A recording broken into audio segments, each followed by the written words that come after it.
Selamat siang teman-teman. Kali ini kami akan menjelaskan materi mengenai kebutuhan manusia. Kebutuhan manusia terbagi menjadi dua. Yang pertama, biaya peluang, dan yang kedua, kelangkaan.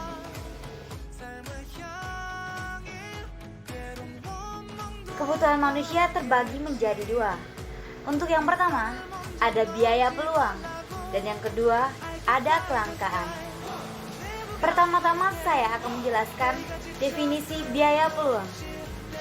Biaya peluang dapat diartikan sebagai biaya yang dikorbankan karena memilih suatu alternatif lain.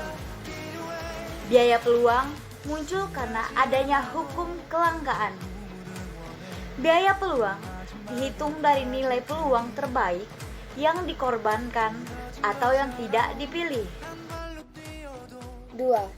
Ciri-ciri biaya peluang. 1.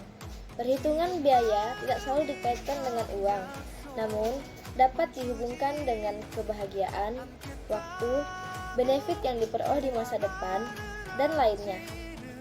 2. Mempunyai banyak possibility terkait dengan kegunaannya. 3. Penetapan biaya peluang tergantung maksud dan kondisi setiap individu atau perusahaan. 4. Biaya peluang pada umumnya merupakan kebutuhan sekunder maupun tersier. Dan yang ketiga, ada manfaat perhitungan biaya peluang. Terdiri dari 1. Membuka kesempatan usaha dan meminimalkan risiko. Kedua, membantu perhitungan modal. Ketiga, mempermudah menentukan prioritas. Dan yang keempat, menghemat pengeluaran usaha. Baik teman-teman, di sini kami akan membahas materi tentang kelangkaan. Rincian yang akan dibahas yaitu pertama, penyebab dari kelangkaan, yang kedua, ciri-ciri dari suatu kelangkaan, yang ketiga, masalah ekonomi, dan yang keempat, cara mengatasi suatu kelangkaan. Nah, definisinya secara sederhana, kelangkaan dapat diartikan sebagai terbatasnya sumber daya sehingga mengakibatkan kebutuhan manusia tidak tercukupi. Saat kita memerlukan sesuatu, kita tidak bisa mendapati apa yang kita perlukan. Hal ini juga disebut sebagai kelangkaan. Secara luas, kelangkaan ekonomi dapat diartikan sebagai salah satu masalah ekonomi yang paling mendasar yang kita hadapi setiap hari. Banyak digunakan dalam bisnis untuk menunjukkan kesenjangan antara penawaran dan permintaan.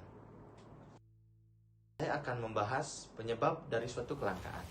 Penyebab yang pertama, perbedaan letak geografis. Nah, kenapa letak geografis bisa mempengaruhi suatu kelangkaan? Hal tersebut disebabkan sumber daya alam yang ada di bumi tidak tersebar dengan merata. Seperti contoh, terdapat tempat yang mempunyai sumber mata air yang berlimpah, namun ada juga tempat yang memiliki sumber mata air yang terbatas. Itu jika dilihat dari sudut pandang perbedaan letak geografis. Penyebab yang kedua yaitu pertumbuhan penduduk. Seorang ekonomi asal Inggris yang bernama Thomas Robert Malthus menyebutkan bahwa pertumbuhan penduduk yang lebih cepat daripada pertumbuhan produksi akan dapat menimbulkan suatu kelangkaan. Jadi, semakin banyak penduduknya, berarti semakin banyak pula kebutuhan yang harus terpenuhi. Nah, jika pertumbuhan produksinya sedikit, maka tidak akan mampu untuk mencukupi kebutuhan tadi. Penyebab yang ketiga yaitu sifat serakah manusia. Nah, pada dasarnya manusia mempunyai sifat asli yakni tidak pernah merasa puas ataupun cukup. Sekarang banyak sekali manusia yang rela membeli apapun tanpa memanajemennya dengan baik. Sehingga sifat boros akan menggerogoti dirinya sendiri. Secara terus-menerus menuruti nafsu untuk membeli sesuatu, lama-kelamaan sumber daya alam, bahan baku akan berkurang dan akhirnya habis. Inilah penyebab yang keempat yaitu ketidakseimbangan struktur ekonomi. Semua sektor yang ada di dalam sebuah negara haruslah sama sekaligus rata. Apabila tidak, maka akan memicu terjadinya suatu kelangkaan, di mana banyak negara yang memilih untuk memfokuskan pada beberapa sektor saja, sehingga sektor lain tidak mendapatkan perhatian. Bagaimanapun, kita harus selalu memberikan suatu keadilan yang komprehensif supaya memperoleh hasil yang memuaskan. Penyebab yang kelima yaitu sumber daya alam yang terbatas. Nah, sumber daya yang ada di alam dibagi menjadi dua macam, yaitu sumber daya alam yang dapat diperbaharui seperti air, tanah, dan yang lainnya, serta sumber daya alam yang tidak bisa diperbaharui seperti batu bara, emas, dan yang lainnya.